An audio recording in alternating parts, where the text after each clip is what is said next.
Hey guys, it's a Dividend guy coming at you with another Robinhood portfolio update. Happy Wednesday. Hopefully everybody had a great green day in the market. You know I always wish the best for my viewers and subscribers. So today we're going to go over the overall portfolio performance. We're going to go over the individual holdings and the watch list. So let's start off with how we did today in the market. We're up about $350. For the week, we're up $1,200, almost $1,300. For the month, we're up $2,500. The 3-month mark, we're up $2,100. For the year, we're up almost $1,600. And all time, since April 13th of 2018, we're up $3,700, up 18.33% since I started investing. And you guys will also notice that the dividend did actually go up. I did get paid a dividend from Johnson & Johnson. We got a $2.02 dividend today. So now we have $41.92. And we should be getting dividends from 3M, Aflac, Realty Income, and ExxonMobil is going to pay us $74 on the 15th as well. So we'll have a little bit over $100 in passive income, or in the portfolio total to use for January, which I'm excited about. So let's take a look at the individual holdings, starting with one of my personal favorites, Realty Income. We have 15 shares of this Dividend Aristocrat. We have $900 in the stock. Average cost is $45.38. 3.76% of the portfolio is in Realty Income. We're up $1.50 today, up $226.80, up 33.3%. And just announced a dividend increase as well, but I have a video talking about that coming out really soon. So next we have Altria, Dividend King. We have 150 shares, about $6,500 of market value. Average cost is about $44. About 27% of the portfolio is in Altria, up $150 today, down $54.56 total. Not doing too bad here. We are up just a little, down just a little bit on the stock, but dividends will cover that. Next, we have a King in Coca-Cola. We have 20 shares, almost $1,100 of market value. Average cost is $51.26.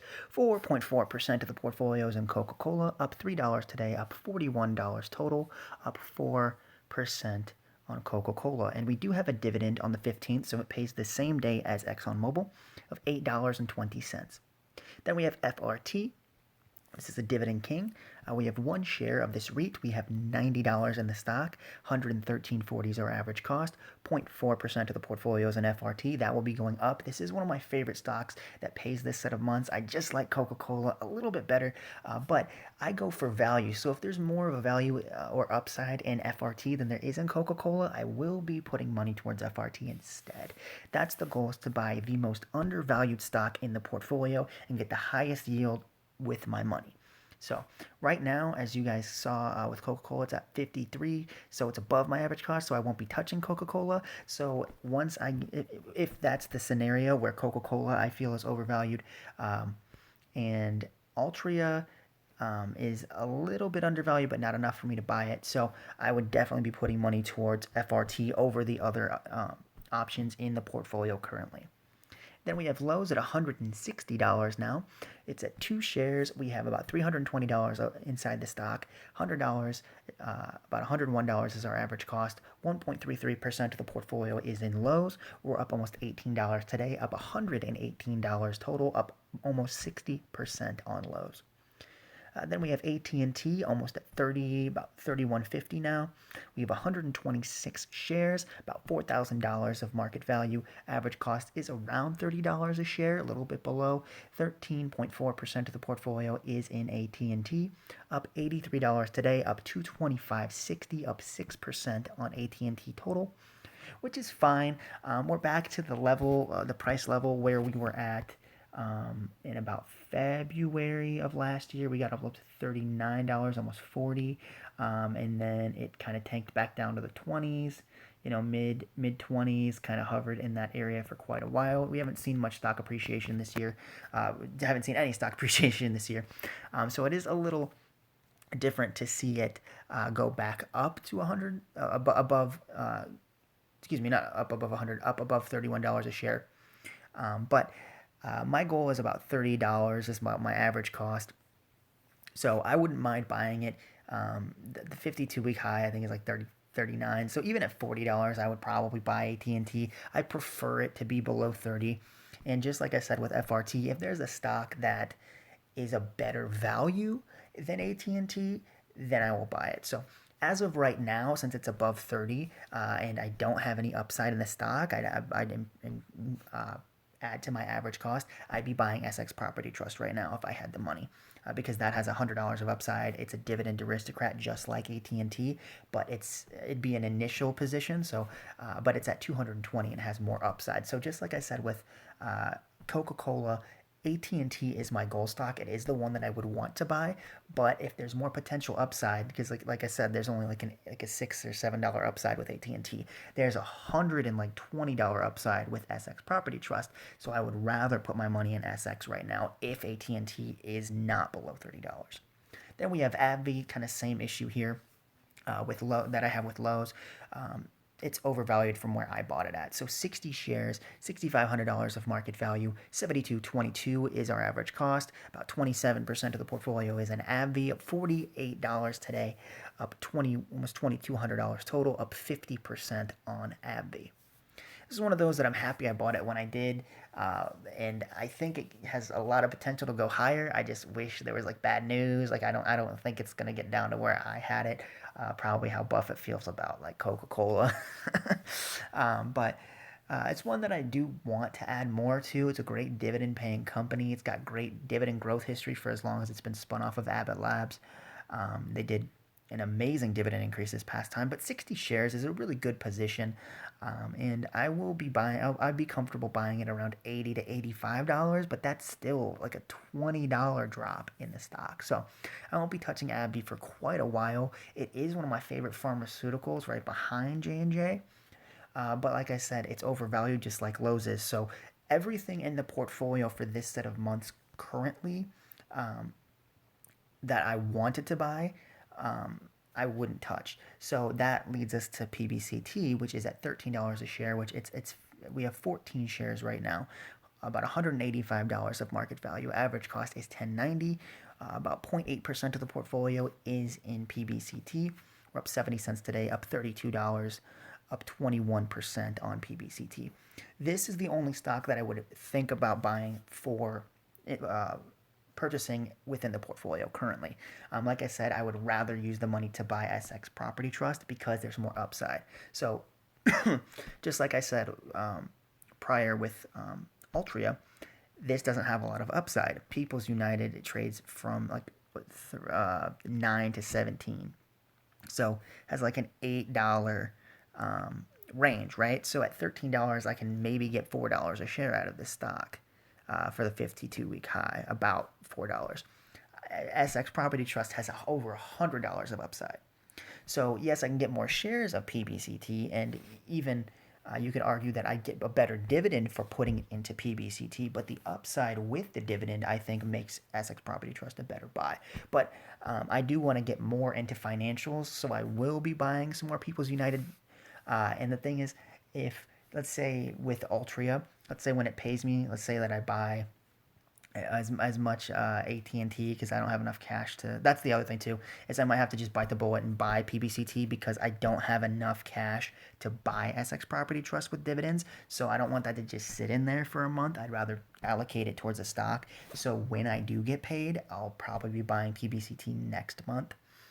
So the money this month's going to go to Altria, and then the money from Altria is going to probably end up going to PBCT because if the other two stocks being AbbVie and AT&T stay overvalued and I don't have enough in the portfolio from dividends to buy Essex Property Trust, I will be putting it into People's United Bank. But it bought me like 14 shares, which is a great position. I could almost double my position now. So,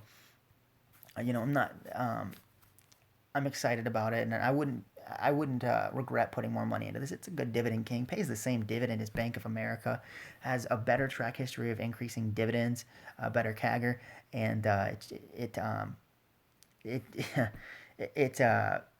has that track record. So I'm not worried about it. I was a little lenient getting back into banks because of Wells Fargo, but People's United for me is the exception. I like their balance sheet and I like the dividend growth history. So When I get paid from Exxon, that money is going to go to Altria, and then Altria is going to fund more shares of People's United because I don't have enough cash for Essex Property Trust. Next, we have J&J, Quality Dividend King. We have 2 shares that just pay me a dividend today, $2.02. With a little more than $300 in the stock, $135.79 is our average cost. 1.2% of the portfolios in J&J, up $3 today, up $34.84 total, up almost 13% on J&J. Then we have 3M. We have 2 shares, $350 of market value. Average cost is $147.28. 1.45% of the portfolios in 3M. We're up $5.66 today, up $56, up 19%. And we do have a dividend coming in on December 14th of around $3. So that will help go towards more shares of Altria. Then we have Walgreens, close to Dividend King status, about I think 5 or 6 years away. We have 6 shares. This was Disney money when they cut their dividend. I sold out of Disney and I bought Walgreens because they're close to Dividend King status, and I liked the price that I saw on them. So we have an average cost of a little bit below $40. So again, I wouldn't be purchasing it here because it's above my average cost. 1% of the portfolios in Walgreens, down 114 today, up $11 in change total, up 4.72%, and a dividend coming in of $2.81. Then we have the big payer for this set of months being ExxonMobil. We have 86 shares. We did use the dividend from AT&T and AbbVie to buy 2 shares of ExxonMobil last month. We have $3,600 of almost $3,700 of market value. Average cost is $52.74. 15% of the portfolios in ExxonMobil. We're up $48 today, down $8.55 total, down about 19% on ExxonMobil. But we do have a nice dividend coming in of almost $75 from ExxonMobil. So super excited about that. It's great dividend income, great passive income. And that money should buy us about 2 shares with all the extra cash. So the ExxonMobil dividend plus all the other stocks that month, plus the money, the $41 that's already in there, should purchase us 2 shares of Altria pretty easily. Then that will go ahead and fund PBCT the next month. So that's the whole strategy, is getting more money next month. And then Aflac's one of my personal favorites. Dividend Aristocrat, great payout ratio, and I love the insurance business. I'm an Aflac fan. I'm a Buffett fan, and them versus Travelers, they came out a little bit ahead simply because the dividend growth track record and the payout ratio was similar, but I like the financials a little bit better on Aflac. So we have 1 share, $45.12 is our market value. Average cost is $35.75. 0.2% of the portfolios in Aflac. We are down 12 cents today, up $9.37, up 26% on Aflac. They already paid a dividend of 28 cents to us.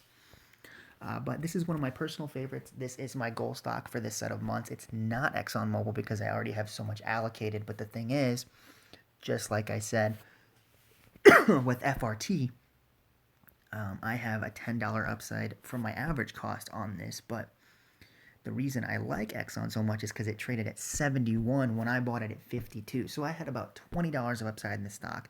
So right now I have $30 of upside in the stock, plus a great dividend already. So I want to buy Aflac, but just like I said with FRT, Exxon is at such a good value right now, I'd have to buy ExxonMobil. Just same thing with PBCT, just like I said with AT&T versus Essex Property Trust. The only difference is I have enough cash flow to cover to buy a couple shares of Exxon from AT&T and AbbVie, where I don't have that with Essex Property Trust. So that rounds out the portfolio. Then we're going to look at the watch list, go through, see if I would buy at these prices. PepsiCo at $146, definitely not touching that. But I would consider buying PepsiCo around probably about $110. Then we have Kimberly-Clark below $140 is a steal. Procter & Gamble at $136, $10 of upside. I'd want it to be around $130. So we're getting there. Essex Property Trust is at $250. Anything below $300 has $30 of upside, so that's got $80 of upside, which is phenomenal. So see what I mean? I like PBCT and I love AT&T, but AT&T right now has like $7 of upside. It's above my average cost. PBCT has the same issue. It's above my average cost, and it doesn't have a lot of swing. So like it's from $9 to 17. This is 250 to 330. So $80 of upside in the stock. So I'd rather buy SX Property Trust. Then Black Hills, my utility, at $60 a share, $27 of upside. Definitely buying it here. Mickey D's at around 210, about $21 of upside. So definitely want to buy McDonald's. That's actually out of the watch list. That's the stock I want the most. Almost out of all of the dividend paying stocks, McDonald's is the one I want to add. Then I have Disney here. I would add them at about 120, so they really have to go down for me to buy them. And then I actually made a switch. So Apple was before Disney, but I changed it because this company has more Apple than I could ever buy individually. So I went ahead and I changed it to Berkshire Hathaway. Now I've had Berkshire on the watch list before. I've gone back and forth between Apple, Facebook, Amazon. They own Amazon. They own a portion of, or a large portion of Apple. They own Bank of America, Kraft Heinz, Coca-Cola. Now they just bought AbbVie, Pfizer. I did a video on everything that they bought, but they just went big and switched out financials for pharmaceuticals, which I like better. So I'm a lot more comfortable with pharmaceuticals than I would be with financials. So I like the shift. um, so I've actually been watching a lot of the history of Berkshire Hathaway on different channels and whatnot, and I really want to own it. Honestly, I really want to own See's Candies. That's besides Coca-Cola and Geico, that's my favorite investment from Berkshire Hathaway. Um, so they just own such a diversified portfolio of businesses that they own outright, and then the ones that they own portions of. I have to own it. It's my favorite growth stock. Apple is my favorite stock on the market, um, just in any sector. And Berkshire owns a lot of it, so I want to make sure that I have it. Plus, they own railroads and like food and energy and oil. Like they own so much, it's just crazy. So definitely want to get some Berkshire Hathaway. And the price I would want to buy it at is about 227 right now. I would want to get around $210, so we're getting kind of close. Um, I might. That's one of those. It's kind of like Berkshire is one of my. It owns my favorite company, and Apple owns a big portion. When it comes to growth stocks, Berkshire is my absolute favorite. So I know Apple. I'm a huge fan of Apple, and I want to own it, but I will own more Apple than I could ever own if I own Berkshire. So a lot of people use Berkshire Hathaway as like a savings account. They just set it and forget it. They treat it like an ETF because it's a really diversified ETF, and they own quality businesses, and they have a crazy track record. So yeah, Berkshire Hathaway definitely about 210. I would love to own it. So that rounds out the watch list, guys. So let me know what you guys think. Do you think I'm a fool for not having Apple in the portfolio and switching it out for Berkshire? Because technically I get exposure to it and own more if I own Berkshire. So anyway, with that being said, guys, thank you so much for watching. We hit 24K today. I'm super, super duper excited. We have that dividend coming in from Exxon, which is big, and then we have a bunch of smaller dividends coming in throughout the rest of the month. So thank you so much for watching, and I'll see you guys in the next Robinhood portfolio update. Take care.